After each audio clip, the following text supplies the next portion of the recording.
Olá a todos e bem-vindos de volta à vida de solteira da Ruai-Ka. Hoje vamos embarcar numa história carregada de emoção, onde uma única decisão pode mudar tudo. Hung, o homem que já partilhou com Ruai-Ka incontáveis altos e baixos, encontra-se agora perante a maior encruzilhada da sua vida. No horizonte surge uma oportunidade de ouro na sua carreira. Mas para a agarrar, teria de se mudar para longe. Muito longe. Longe de Ruai-Ka e do pequeno Tony. Se partir, quem estará ao lado dela nos dias mais cinzentos?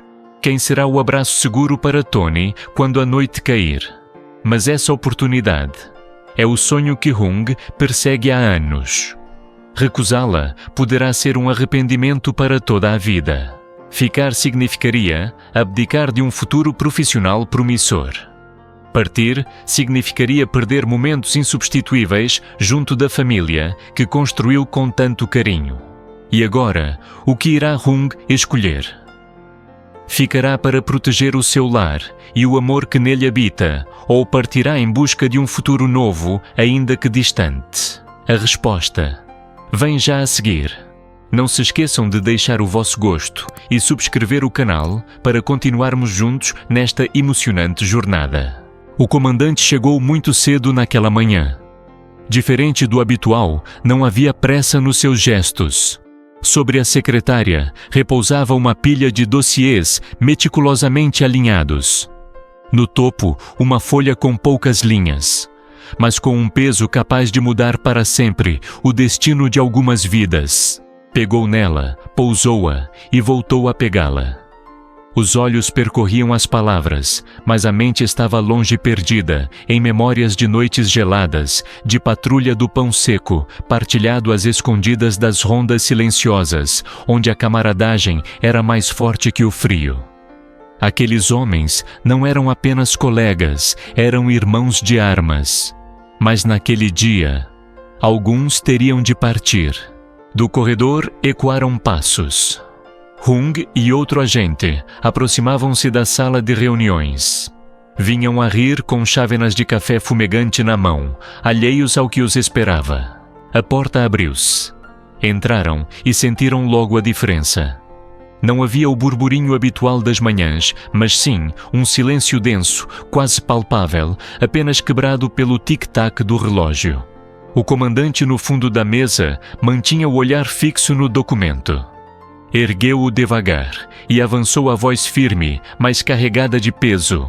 Meus senhores, é com grande tristeza que vos informo que o Comando Superior decidiu transferir alguns elementos desta unidade. E, entre eles, está o agente Hung. As palavras caíram como um raio. Hung ficou imóvel, o sangue gelado. O colega ao lado arregalou os olhos como se o chão lhe tivesse fugido. Hung respirou fundo, tentando manter a compostura. Senhor comandante, não há forma de eu poder ficar. Trabalhar mais perto de casa, para continuar junto da Ruai-Ka e do Tony. A voz quebrou-se ao pronunciar aqueles nomes. Ruai-Ka, a mulher que amava. Tony, o filho pequeno que esperava todas as noites pelo abraço do pai. O comandante hesitou. Entendia o peso daquele pedido, mas as ordens eram ordens. Suspira, balança a cabeça. Não está nas minhas mãos, Hung. A decisão já está tomada. Sinto muito. Foi como uma lâmina a atravessar-lhe o peito. Hung assentiu, mas por dentro o mundo estava em tumulto. Sabia que aquilo significava afastar-se de casa, perder o riso de Ruai-Ka, a mão pequenina de Tony. A reunião terminou. Um a um, os colegas foram saindo.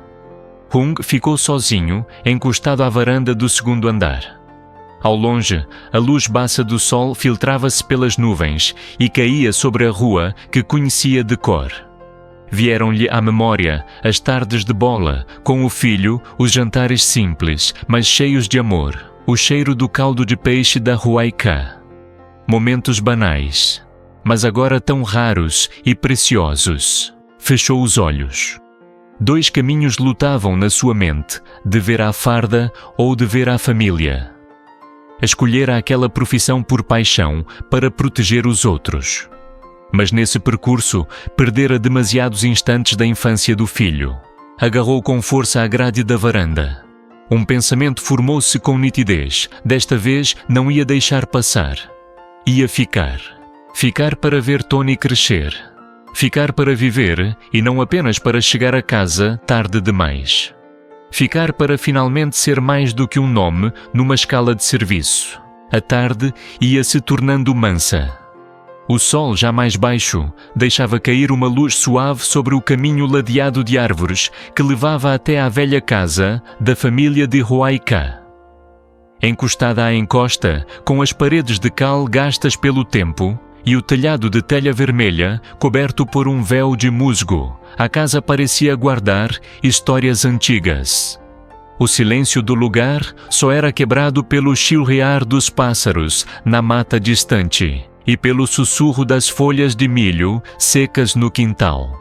À entrada, Huayca, de camisa branca, com as mangas arregaçadas e luvas já tingidas pela terra, observava o quintal. Ao lado, há um homem da idade de Hung, robusto, de pele queimada pelo sol, e mãos habituadas ao trabalho do campo, mantinha o olhar sereno e caloroso, de quem fala pouco, mas diz muito. Avançaram juntos para o campo de milho, atrás da casa. A colheita já estava feita, restando apenas caules secos e quebradiços. O cheiro do milho a secar misturava-se com o aroma úmido da terra, embalado pela brisa. "Cuidado aí, está escorregadio", avisou, havendo-a pisar um sulco de terra molhada. "Eu sei", respondeu ela com um leve sorriso, voz baixa como o vento. O trabalho começou. A manejava o facão, cortando os caules que restavam e amontoando-os em feixes. Huayca seguia atrás, recolhendo as folhas secas para um saco de serapilheira. Sempre que se inclinava, o cabelo caía-lhe sobre o rosto e atento por vezes, parava para lhe estender a garrafa de água ou ajustar-lhe as luvas. O som ritmado das lâminas, a cortar o milho, misturava-se ao crepitar das folhas, sob os pés. Ao longe, o sol inclinava-se para trás das montanhas, espalhando um ouro pálido pelos sulcos revolvidos da terra. De repente, Huayca ficou imóvel. O olhar prendeu-se à velha janela lateral, ainda com a cortina branca, que Hung colocara no verão passado. Num instante, as lembranças voltaram. Hung sentado no alpendre, com uma chávena de chá quente, Tony correndo pelo pátio, e ela na cozinha, a preparar o jantar. Tudo parecia tão próximo. Mas Hung agora talvez estivesse num varandim da esquadra, a lutar com uma decisão que poderia afastá-lo para sempre. "Em que pensas?", perguntou, sem curiosidade excessiva, apenas para a trazer de volta ao presente. "Em nada. Só que por mais que a casa mude o sentimento que ela me dá, é sempre o mesmo." Ficou em silêncio. Pousou mais um feixe no carro de bois, encostado à cerca, e disse apenas: "Há coisas que conseguimos manter se quisermos, mas há outras que, mesmo querendo, acabam por se perder." A frase ficou a pairar no ar. Continuaram a trabalhar sem palavras. Uma rajada de vento ergueu folhas secas, fazendo-as dançar no ar antes de caírem de novo. No céu, nuvens cinzentas avançavam lentamente, anunciando uma noite fria. Quando o último carro ficou cheio, o céu já se pintava de roxo.